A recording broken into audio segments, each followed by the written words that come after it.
Now, kufanele simvumele umoya ongcwele. Let's allow the Holy Spirit Remove izinto ezivimbe the life of the church. sisuse izinto ezivimbe impilo yebandla.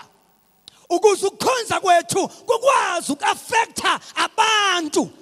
So that our worship ibe nokuthinta abantu. Nabangenayo ebandleni bangahlali isikhathi eside. Those who come in should not stay long Bengekho delivered. without deliverance. Ngoba umuntu angasindiswa amukela uJesu. Because a person can be saved and get Jesus Amvume njengenkosi nomsindisi. and accept him as a Lord and Savior. Kodwa angayitholi But deliverance do not get deliverance. from his past life. Empilweni yakhe endala. Ngenxa yokuthi kushoda amandla endlini. Because there was no power in the house.